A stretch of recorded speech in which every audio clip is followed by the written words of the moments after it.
야고보서 3장 13절에서 18절입니다. 야고보서 3장 13절에서 18절 그리스도인의 삶 21번째 시간 위로부터 난 지혜라는 제목으로 함께 은혜를 나눠 보겠습니다. 자, 18절부터 한 절씩 함께 합독할까요? 시작. 너희 중에 지혜와 총명이 있는 자가 누구냐? 그는 선행으로 말미암아 지혜의 온유함으로 그 행함을 보일지니라. 그러나 너희 마음속에 독한 시기와 다툼이 있으면 자랑하지 말라. 진리를 거슬러 거짓말하지 말라. 이러한 지혜는 위로부터 내려온 것이 아니요 땅 위의 것이요 정욕의 것이요 귀신의 것이니 시기와 다툼이 있는 곳에는 혼란과 모든 악한 일이 있음이라. 오직 위로부터 난 지혜는 첫째 성결하고 다음에 화평하고 관용하고 양순하며 긍휼과 선한 열매가 가득하고 편견과 거짓이 없나니 화평하게 하는 자들은 화평으로 심어 의의 열매를 거두느니라. 하나님은 변함없는 사랑과 은혜로 우리와 늘 함께 하시는 하나님이신 줄로 믿습니다. 우리는 지금 계속해서 신약의 공동서신인 야고보서를 함께 공부하고 있습니다. 특별히 지난 시간에는 행함 있는 믿음, 즉 그리스도의 삶 가운데서 그리스도인으로서의 말이 얼마나 중요한가에 대해서 함께 은혜를 나눠 보았습니다. 특별히 오늘 본문은 그리스도의 삶 가운데서 위로부터, 즉 하늘로부터 난 지혜와 땅으로부터 난 지혜를 우리에게 소개하고 있는데요. 그러니까 지난 시간 말씀과 오늘 본문은 상당히 밀접한 관계를 가지고 있습니다. 이게 무슨 얘기냐면 그리스도인으로서 참 말, 이 혀를 사용하는 데 있어서 이 사람은 어디서부터 오는 지혜를 가지고 신앙생활을 해야 진짜 행함 있는 믿음을 보이는 그리스도의 삶을 살아가느냐를 우리에게 소개하고 있다는 거죠. 그러니까 3장 전체적인 내용을 통해서 지난 시간 말씀과 오늘 말씀을 딱 엮어보면 진짜 하늘의 지혜를 얻는 자는 즉 우리의 말, 행동이 다르겠구나라는 것을 오늘 본문을 통해서 여러분 분명하게 확인하게 될 것입니다. 자, 그러면 지난 시간 말씀 잠깐 정리하고 오늘 본문으로 들어가 볼 텐데요. 지난 시간에는 조금 전에 얘기했지만 당신의 말, 혀 어떻습니까? 라는 내용으로 함께 살펴보았습니다. 그리스도인으로서 우리의 말, 언어가 참 중요하다고 했습니다. 왜냐하면 말로 사람을 죽일 수도 있고 살릴 수도 있기 때문인 거죠. 특별히 교회 안에서 가르치는 자들을 향해서 너희가 직분을 감당하는데 너무 경솔하게 직분을 맡으려 해서는 안 된다라고 그랬습니다. 왜냐하면 이는 영적인 문제, 즉 구원에 대한 문제를 가지고 있기 때문에 잘못 가르칠 경우에는 더 큰 심판이 너에게 임할 걸 생각하고 아무나 경솔하게 선생이 되지 말라, 이런 말을 했었습니다. 왜냐하면 가르치는 직분에는 책임이 따르기 때문입니다. 그래서 참 앞에서 리더하는 자가 어떤 리더로서 그 일을 감당하느냐는 책임이 있다는 걸 알고 우리가 귀한 사명을 감당해야 됩니다. 자, 그러면서 우리는 다 말에 실수가 참 있는데 말에 실수가 없다라고 한다면 그 사람은 온전한 사람이다라고 이야기를 했던 걸 보게 됩니다. 이걸 보면 얼마나 우리의 말, 실수를 많이 한다는 걸 다시 한번 확인할 수 있었죠.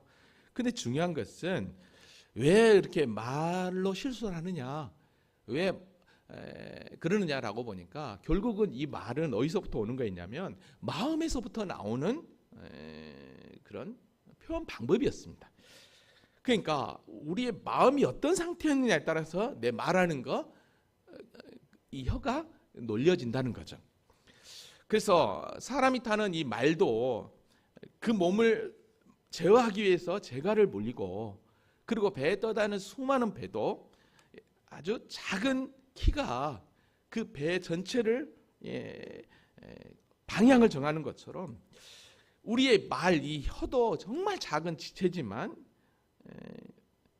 엄청난 허풍으로 떠들게 할 수 있다는 거죠. 그래서 작은 불이 얼마나 많은 나무를 태우는지 불의 비유를 통해서 우리의 말, 혀에 대해서 설명을 했었습니다. 결론으로 이렇게 우리의 혀가, 우리의 말이 이렇다는 걸 얘기를 했었죠. 그게 6절이었습니다. 혀는 곧 불이요 불의 세계라.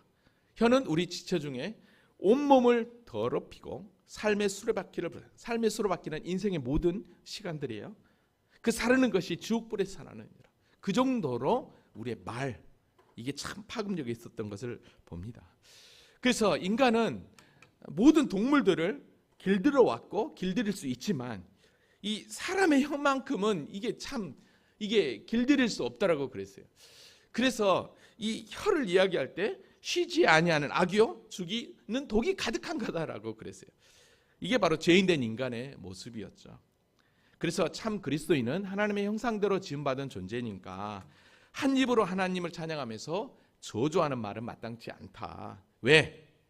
샘이 한 구멍에서 단물과 쓴물을 낼 수 없듯이, 또한 무화과 나무가 감람 열매를, 포도나무가 무화과 열매를 맺을 수 없음 같이 우리의 혀도 그리스도인이라고 한다면 그래서 참 열매를 맺어야 된다라고 그랬습니다. 자, 그러기 위해서는 우리가 어떻게 해야 되느냐? 마지막 말미에 이렇게 얘기했죠.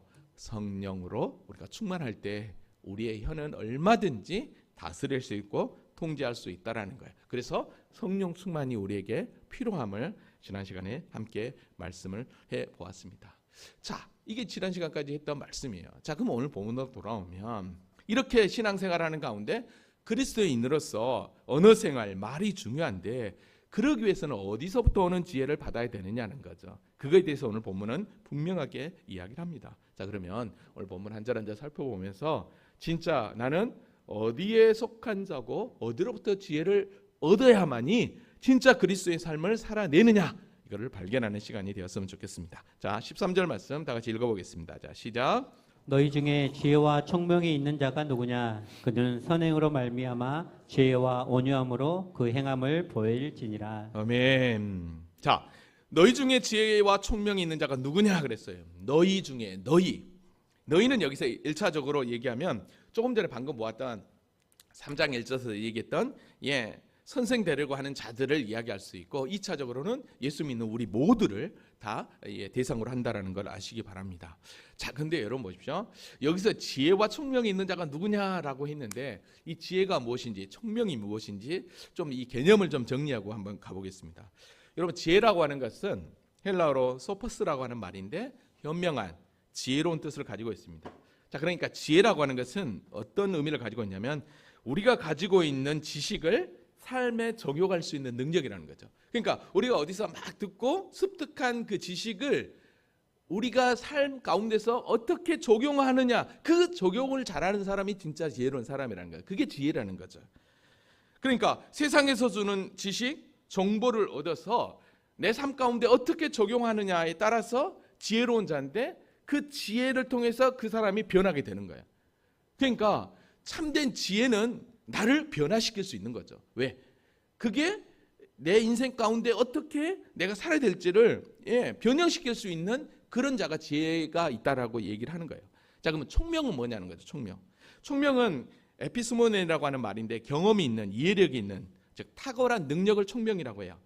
그러면 지혜와 총명이 무슨 차이냐라고 했을 때 여러분, 지혜는 넓은 범위에서 삶의 모든 부분을 총괄한다면 총명은 그 삶의 그 모든 부분이 아니라 어느 한 부분에서 탁월한 능력을 지닐 때 그걸 총명이라고 이야기합니다.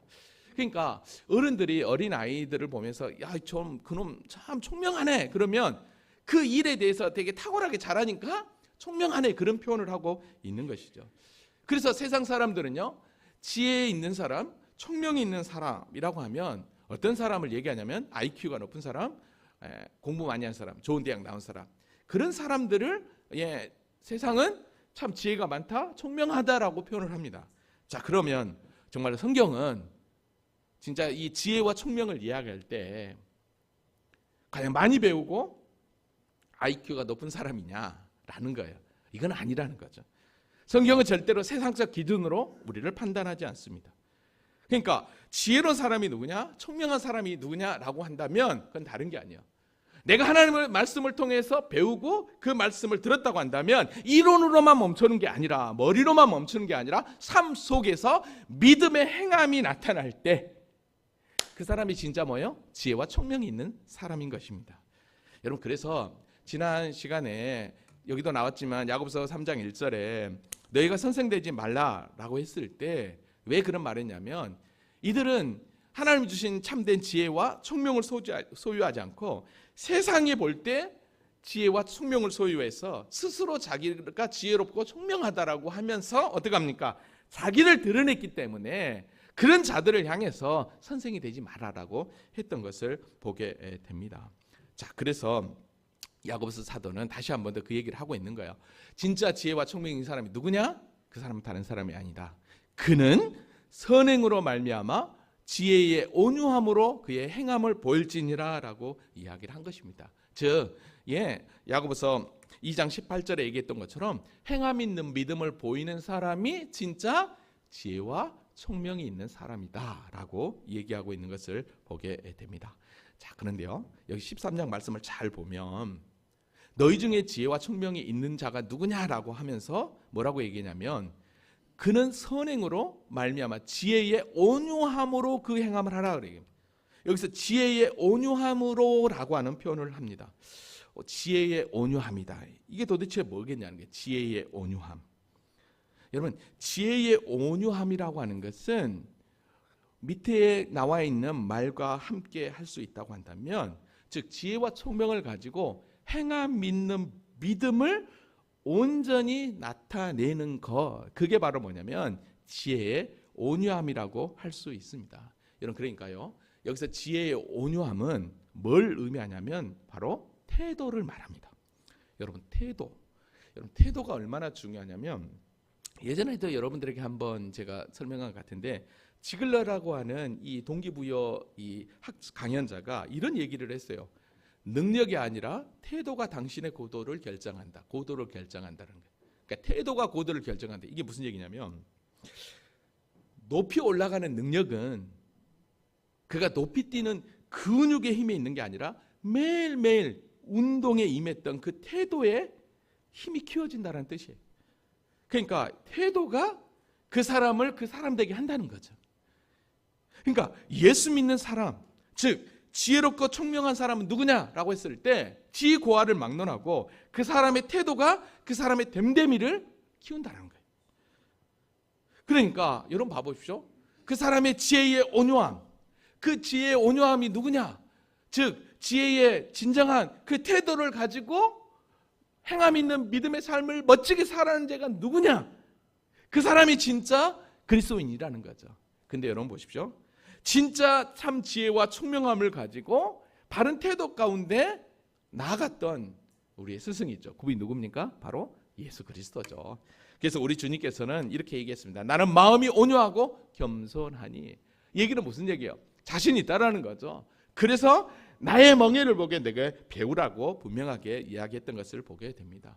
당신이 그런 삶을 살았기 때문에 우리에게 진정한 그 온유함, 지혜의 온유함을 배우라고 하는 것이죠. 예수님도요, 당신의 온유함을 이렇게 베드로전서에서 설명했습니다. 베드로전서 2장 21절, 이를 위하여 너희가 부르심을 받았으니 그리스도도 너희를 위하여 고난을 받으사 너희에게 본을 끼쳐 그 자취를 따라오게 하려 하셨느니라. 여기서 뭐예요? 그 자취를 따라오게 하려 하셨느니라. 본을 끼쳐. 그러니까 지혜와 총명 있는 자가 누구냐? 지혜의 온유함으로 할 자다 라고 한다고 한다면 누구를 닮아가라는 거예요? 결국은 예수 그리스도를 닮아가라고 하는 것입니다. 여러분, 그 주님은요 어땠어요? 그는 죄를 범하지 아니하시고 입에 거짓 없으시고 욕을 당하시되 맞대어 욕하지 아니하고 고난을 당하시되 위협하지 아니하시고 오직 공의로 심판하시는 이에게 부탁하시며. 여러분, 말하실 수가 없었죠? 친히 나무에 달려 그 몸으로 우리 죄를 담당하셨으니 이는 우리로 죄에 대하여 죽고 의에 대하여 살게 하려 하심이라. 그가 채찍에 맞음으로 너희가 나음을 얻었다라고 이야기합니다. 그러니까 우리 주님의 온유함은 결국은 우리를 구원케 했고 우리가 죄에 대하여 죽고 의에 대하여 사는 존재가 되어서 이제는 너희가 그 지혜의 온유함을 통해서 그리스도의 멋진 삶을 살아내라라고 이야기했던 것입니다.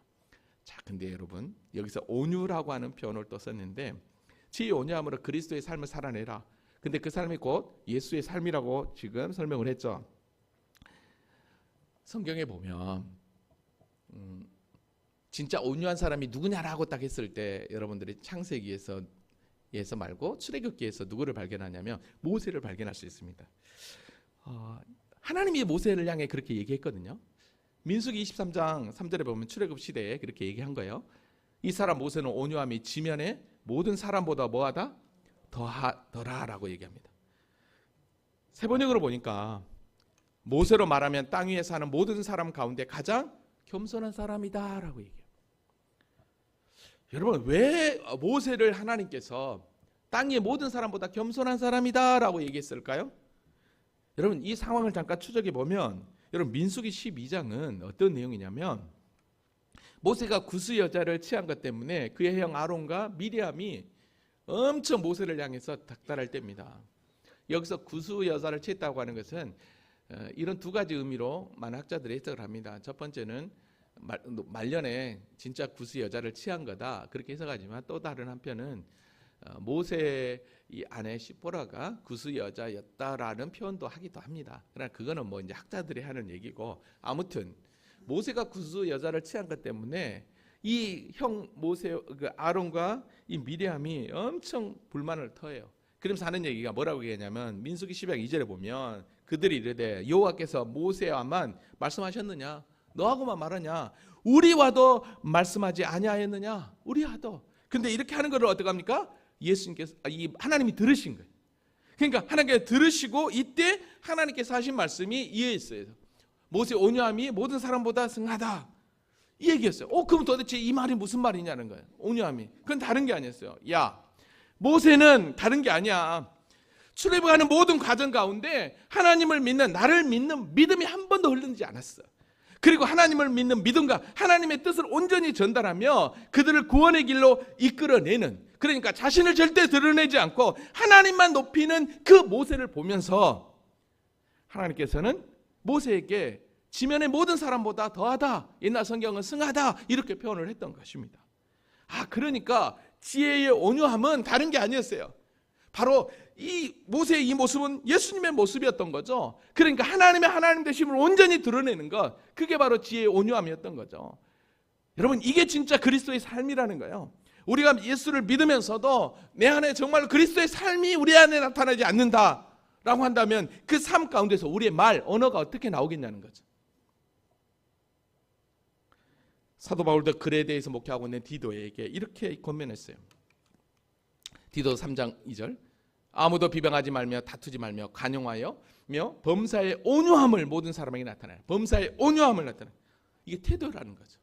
그러니까 너가 너를 드러내는 게 아니라 온전히 하나님만을 드러낼 수 있는 자리. 여러분, 그러기 위해서는 우리가 어떻게 해야 되겠냐는 거죠. 그래서 오늘 보면 14절 15절에 이렇게 얘기합니다. 같이 읽어볼까요? 시작. 그러나 너희 마음속에 독한 시기와 다툼이 있으면 자랑하지 말라. 진리를 거슬러 거짓말하지 말라. 이러한 지혜는 위로부터 내려온 것이 아니요 땅 위의 것이요 정욕의 것이요 귀신의 것이니. 아멘. 자, 보세요.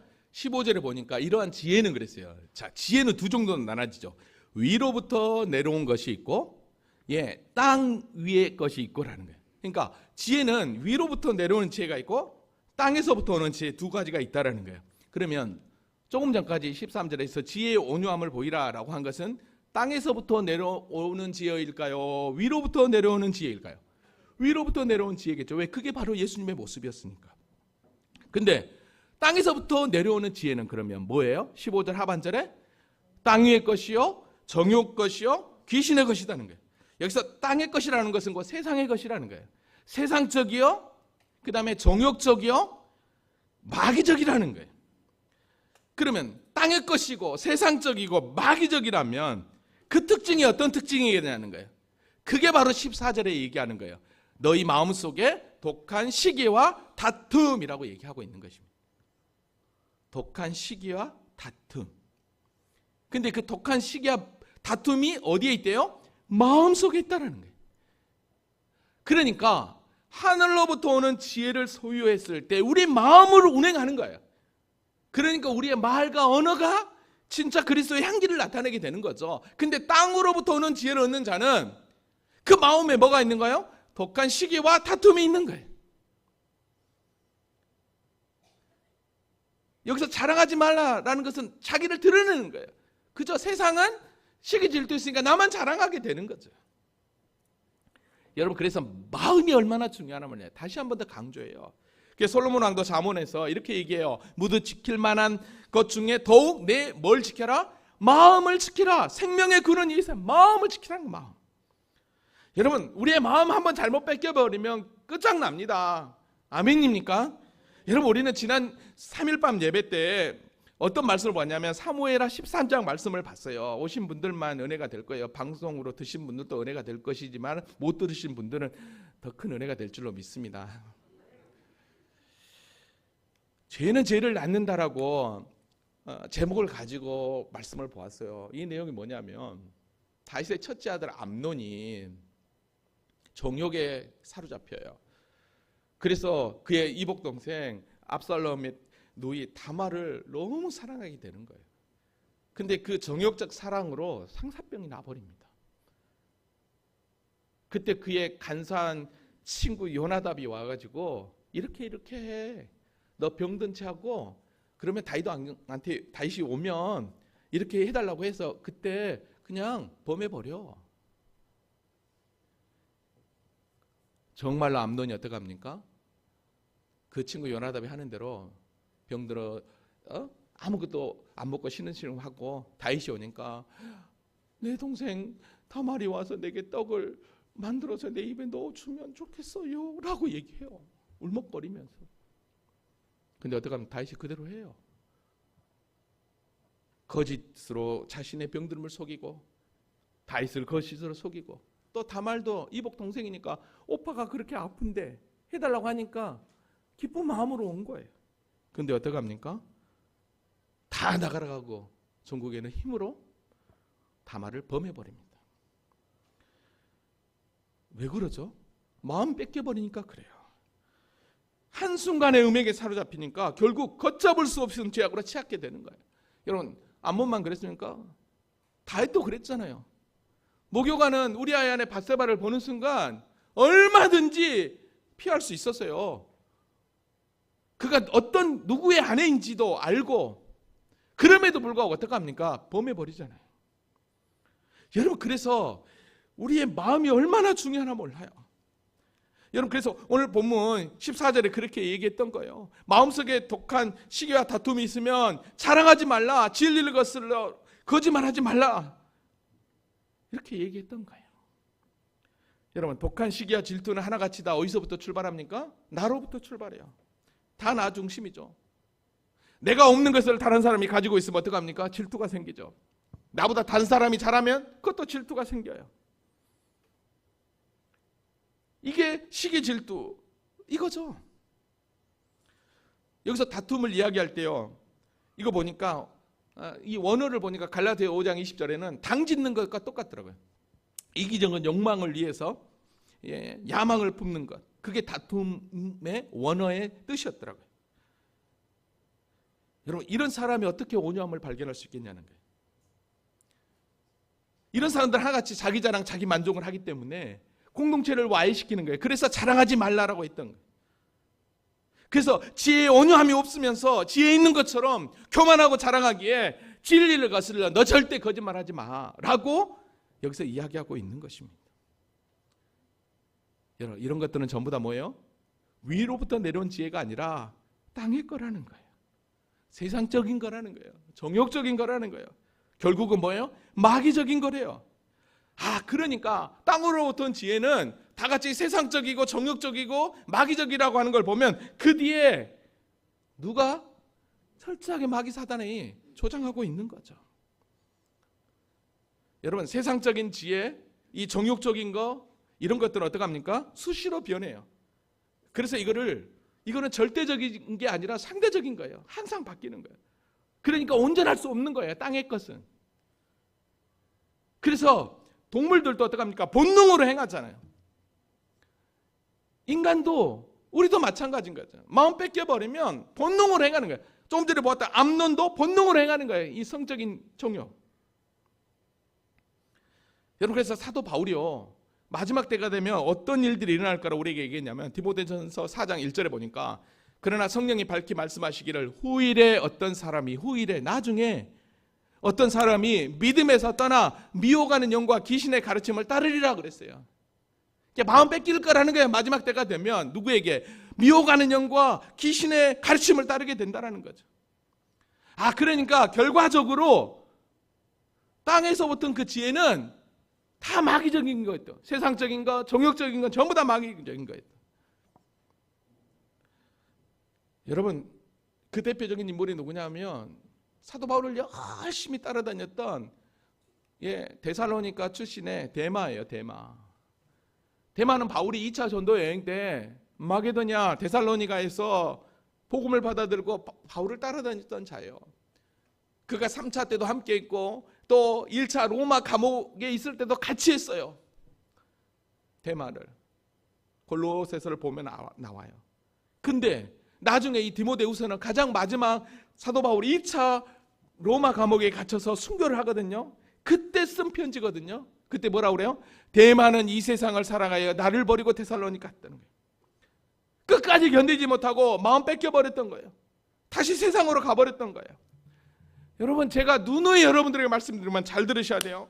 단지 목사 몰래 엉뚱한 곳에 가서 머리 내밀지 말고 엉뚱한 곳에 가서 가르침을 받지 마세요.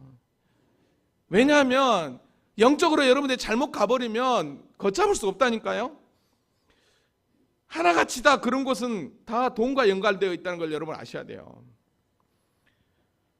정말 하나같이 성도를 가르치고 교육하고 배우게 한다고 하는 그런 곳이 있다고 한다면 그것이 정말로 복음적이고 말씀적이라면 여러분 어떻게 하겠습니까? 거기서 가르치는 사람이 성도들을 모아놓고 잘 가르쳤어요. 그러면 어떻게 나와야 돼요? 이제 여러분이 섬기는 교회 가서 더 열심히 하고 담임 목사님 잘 섬기고 열심히 하라고 하는 게 맞아요. 옛날 부흥회나 기도원에는 다 그랬어요. 기도원 가서 우리가 어려서 예전에 은혜 받으면 어떡합니까? 여러분들은 이제 본교회 가서 충성하십시오. 헌신하십시오. 그랬단 말이에요. 근데 요즘 어떻습니까? 그런 곳은 하나같이 다 기존 교회는 답이 없습니다. 구원이 없습니다. 자기들만 진리가 있다고 생각해요. 자기들만 믿어야 된다는 거예요. 근데 여러분 보십시오. 요즘은요 인터넷이 얼마나 발달되었는지 인터넷을 통해서 다 얻어가죠. 예배 참석하도록 만들고 인터넷에 완전히 중독돼서 거기만 진리 있는 것처럼 해요. 거기다 돈으로 하죠. 그래서 꼭 헌금은 온라인으로 붙이라고 계좌가 계속 떠요. 여러분, 영적 분별력을 가지고 예수 믿는 우리는 분명하게 살아야 돼요. 한순간에 저와 여러분이 곁길로 가버리면 그래서 죄라고 하는 게 하마르타 관역에서 벗어나다예요. 그래서 우리는 위로부터 내리는 지혜를 얻지 아니하면 땅에서부터 오는 지혜를 얻어버리면 우리 인생 끝장나버리는 거예요. 여러분, 진짜 위로부터 오는 지혜와 땅에서부터 오는 지혜가 어떤 것인지 아십니까? 왜 세상적이고 마귀적이냐고 하냐면 이게요 그 예화가 아니에요. 실제 예수님과 베드로 대화에서 나와요. 마태복음 16장에 가보면 예수님께서 공생의 사역 마지막 이제 마무리를 하는 과정 가운데 얼마 남지 않았어요. 가이사랴 빌립보에서 제자들과 함께 그것을 방문하여서요 어느 날 이렇게 물어보는 거예요. 사람들이 나를 누구라고 부르느냐 하는 거죠. 그때 제자들이 이렇게 그래요? 예수님이요? 예, 세례 요한, 더러는 엘리야, 예레미야나 선지자 중에 하나라고 합니다. 그때 우리 주님이 물어보죠. 그럼 너희는 나를 누구라 하느냐? 그때 여러분 베드로가 뭐라고 얘기합니까? 우리가 너무너무 잘 아는 말씀이죠. 주는 그리스도시요 살아계신 하나님의 아들이십니다 라고 얘기해요. 그때 여러분 보십시오. 이 고백은 땅에서 난 지혜일까요? 하늘에서 난 지혜일까요? 하늘에 난 지혜죠. 왜냐하면 우리 주님이 이렇게 얘기해요. 베드로에게 대답하여 이르되 바요나 시몬아 내가 복이 있도다. 이를 내게 알게 아니는 혈육이 아니요 하늘에 계신 내 아버지다. 하늘로부터 지혜를 얻으니까 주님이 그리스도시요 하나님의 아들이라고 고백하는 거예요. 자, 그리고 나서 어떻게 하냐면 우리 주님께서 이렇게 얘기해요. 이제서야 이제 내가 예루살렘 올라가서 고난을 받고 죽임을 당하고 다시 부활할 거다라고 이때 얘기해요. 여러분, 이때 베드로가 뭐라고 한지 아십니까? 베드로 마태복음 16장 22절 예수를 붙들고 항변해요. 이 얘기는 뭐예요? 예수님의 바짓가랑이를 붙잡았다는 거예요. 항변하세요. 주여 그리 마옵소서. 이 일이 결코 주께 미치지 아니하리다. 여러분, 마태복음 16장 21절은 바로 예수님이 오신 목적이에요. 우리를 구원하기 위한 목적이었단 말이에요. 이게 하나님의 뜻이었단 말이에요. 근데 베드로는 어떻게 합니까? 그 뜻을 모르는 거예요. 그러니까 정말 주여 그리 마옵소서 이리 미치지 못하겠습니다. 이게 바로 뭐냐? 세상적인 거예요. 다분히 뭐예요? 정욕적인 거예요. 이게 마귀적인 거였던 거예요. 왜냐? 알 수 있어요. 23절에 사단아 내 뒤로 물러가라. 너는 나를 넘어지게 하는 자로다라는 거예요. 분명해지죠. 하나님의 지혜, 위로부터 오는 지혜와 땅에서부터 오는 세상의 지혜가 정확하게 나눠지는 거예요. 여러분, 그러니까 하나님의 교회 안에 하늘로부터 오는 지혜로 충만해질 때, 지혜의 온유함으로 예수 그리스도의 그 모습으로 우리가 나아가면 하나님의 교회에 다툼이 있겠습니까? 시기 질투가 있겠어요? No! 있을 수가 없어요. 근데 왜 교회 안에서 이런 모습이 보입니까? 그건 뭐예요? 이거는 내가 하늘로부터 오는 지혜를 얻는 게 아니라 땅에서부터 오는 정욕적인, 세상적인, 마귀적인 지혜를 얻고 있구나라고 통회하시고 회개하셔야 됩니다. 할렐루야. 왜냐하면 16절에 이렇게 얘기해요. 시기와 다툼이 있는 곳에는 혼란과 모든 악한 일이 있습니다. 그렇잖아요. 그러니까 땅에서 오는 지혜는 시기, 다툼, 혼란, 모든 악한 게 있는 거예요. 이게 세상으로부터는 지혜예요. 그러나 오늘 예수 믿는 우리에게는 이런 지혜가 아니라 하늘로부터는 지혜를 얻은, 위로부터 오는 지혜를 얻은 자라는 거예요. 그래서 이제 오늘 본문 17절 18절은 우리에게 하늘로부터 오는 지혜가 무엇인지를 이제서 소개를 해요. 자, 17절 18절 읽어보겠습니다. 자, 시작. 오직 위로부터 난 지혜는 첫째 성결하고 다음에 화평하고 관용하고 양순하며 공율과 선한 열매가 가득하고 편견과 거짓이 없나니 화평하게 하는 자들은 화평으로 심어 의의 열매를 거두느니라. 아멘. 그러니까 위로부터 난 지혜를 얻는 자는 결국은 뭐예요? 18절 하반절에 나와 있는 의의 열매를 거두게 되는 거예요. 이를 위해서 하나님은 우리에게 하늘의 지혜, 위로부터 난 지혜를 허락해 주셨는데 그 가운데 뭐예요? 첫 번째는 성결, 순수한 마음이에요. 순결이에요. 그 다음에 화평, 이건 뭐예요? 평화예요.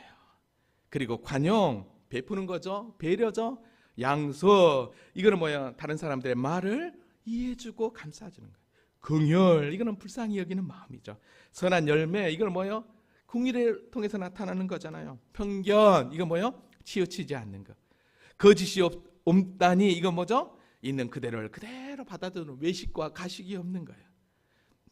몇 가지예요? 한번 찾아볼까요? 성결, 화평, 관용, 양순, 긍휼, 선한 열매, 편견, 거짓이 없나니. 그죠? 이것들은 전부 다 뭐예요? 하늘로부터 위로부터 내려오는 지혜예요.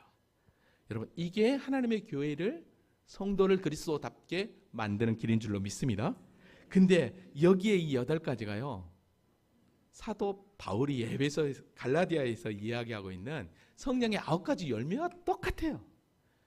그죠? 똑같은 거예요.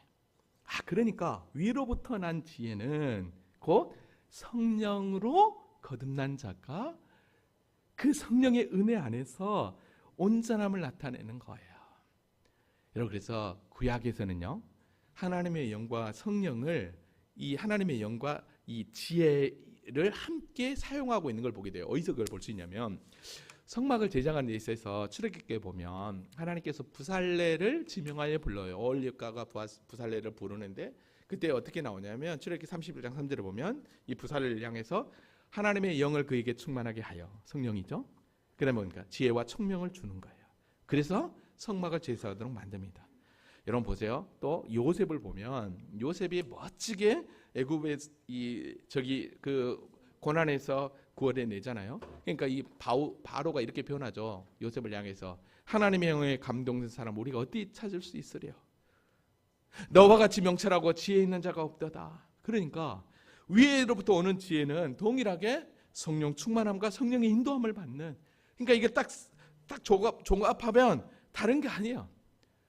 그러니까 성령을 쫓아서 그 성령의 아름다운 열매를 맺는 것, 그게 곧 뭐예요? 의의 열매를 맺는다라고 얘기하고 있는 거죠. 근데 의의 열매를 맺는데 가장 중요한 걸 여기서 화평이라는 표현을 써요.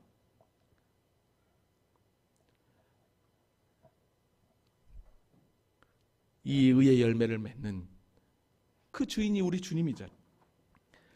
그 주님의 모습을 그대로 우리가 닮아가는 것, 그게 진짜 그리스도의 삶인 거죠. 여러분, 사도 바울은요, 이 믿음, 위로부터 오는 이 믿음, 이걸 분명히 알고 있었고 소유하고 있었기 때문에 그는 감옥 안에서도 기뻐할 수 있었고, 그가 갈라디아서 2장 20절에 나는 이 믿음에서 산다라고 고백할 수 있었던 것입니다. 이제 말씀을 정리합니다. 사랑하는 성도 여러분, 그리스도의 삶은 분명 세상과 다른 삶이에요.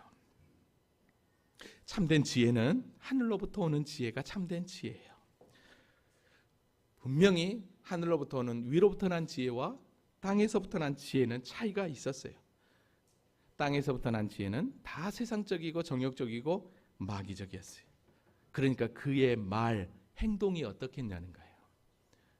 저는 우리 모든 성도들이 땅에서부터 오는 지혜를 소유한 자가 아니라 이제는 그리스도인이니까, 이제는 구원받은 하나님의 자녀이니까 위로부터 오는 지혜를 얻어 의의 열매를 맺는 믿음의 멋진 주인공들을 될 수 있기를 주님의 이름으로 기도합니다. 이 믿음으로 살 때 우리가 승리하게 되는 거예요. 그래서 우리 교회 비전이 무엇이죠? 비전. 에? 에? 오메 나 진짜 믿음으로 사는 성도, 복음으로 사는 교회, 이게 뭐예요? 바로 위로부터 내리는 지혜를 얻고 사는 거예요. 우리 교회는 이런 교회로 전진하게 될 줄로 믿습니다. 다 같이 자리에서 일어나시겠습니다.